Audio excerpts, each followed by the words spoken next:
Hey guys, how's it going? Austin here, and today we're going to be looking at 5 Minute Fantasies Week 10 Booming and Busting Quarterbacks. So, my start of the week this week is going to be Jameis Winston.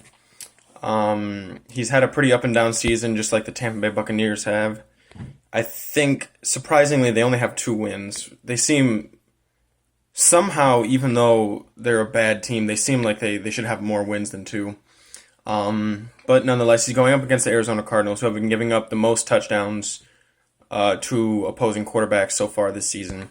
That with the dynamic of not only does he have 2 star wide receivers, he's got 2 who should be star tight ends, and Arizona doesn't know how to cover tight ends. I've been saying that all year. So those factors all lead in, plus the bad defense. Kyler Murray, he's going to be leading a good offensive charge against them. I have the Tampa Bay Buccaneers winning this game 42-35. Look for a huge game from Jameis Winston on Sunday. My number 2 is going to be Jacoby Brissett going up against the Miami Dolphins. If he plays, now, he had the, I think it was a slight knee injury last week. His offensive lineman got pushed back into him. If he plays, I think he's going to have a really good game along with Marlon Mack, because Miami doesn't really know how to cover running backs well at all, especially because they're mostly always playing from behind. Phillip Rivers going up against Oakland. Oakland has a really bad pass defense. Phillip Rivers, the Chargers are historically a second half of the year football team, especially in the last 5 or 6 years. They can be around 4-4, like maybe 3-5 for the first 8 weeks, and then they'll rattle off like a 6-2 or a 7-1 second half. Look for Phillip Rivers to finally be reaching a stride, especially with Hunter Henry healthy and finally into the lineup. I'm going to say start Sam Darnold going up against the Giants. I know there's been a lot of talk about Sam Darnold lately. He's seeing ghosts and all these things. Kind of putting him down. But no, Sam Darnold going up against this Giants defense. It's a pretty bad pass defense, and Sam Darnold is a good quarterback. All he needs is time. He doesn't even need to have elite receivers. All he needs is time. And so, even regardless of the coverage, I don't think that the New York Giants can get the requisite pass rush that they need to slow down, Sam Darnold from, potentially throwing 3 touchdowns, 300 yards against the Giants. And then I'm going to say start Jimmy Garoppolo.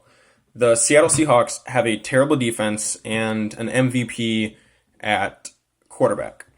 With that being said, even though the San Francisco 49ers have, a top 2 defense in the league, that I think Seattle's going to be able to put up some points on them, and they're going to have to ask Jimmy Garoppolo for the second week in a row to have to throw some touchdowns, just like he did last week against a very similar quarterback and a very similar offense with a very similar team, this week against Seattle. The quarterbacks to sit, I'm going to say Jared Goff. Since week 3, the Pittsburgh Steelers, after getting Minkah Fitzpatrick, the Pittsburgh Steelers have had a top 5 defense in the league. They're great at getting to the quarterback. They're great at turning the ball over. They're great at scoring with the football. Don't start Jared Goff. I don't think that this is the game. I think that the Rams can make a potential wild card playoff push, but I don't think this is the game that starts. I'm going to say sit Derek Carr. This is a Josh Jacobs game. The Chargers, despite all the injuries that they've had, they are still a secondary-led football team and a pass rush-led football team. Josh Jacobs is going to be heading up the middle. Derek Carr's not going to be wanting to throw too much. Look to sit him if you have him in your lineup. I'm going to say sit Josh Allen against Cleveland.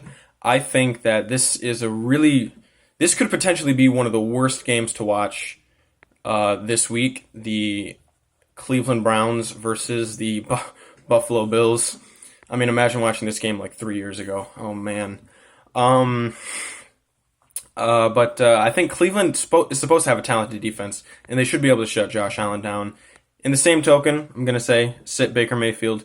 I really like the Buffalo defense. They haven't allowed a single 100-yard rusher, or they haven't allowed a single 100-yard receiver all season.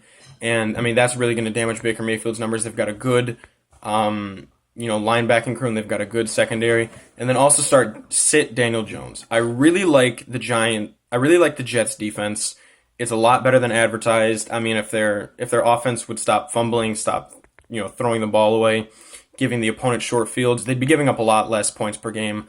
I don't think that Daniel Jones can do much. Daniel Jones leads the NFL in fumbles lost. Look for him to potentially have another fumble loss and another couple interceptions, along with maybe 250 yards and 2 touchdowns. Bringing his average down to maybe about like 14 fantasy points this week.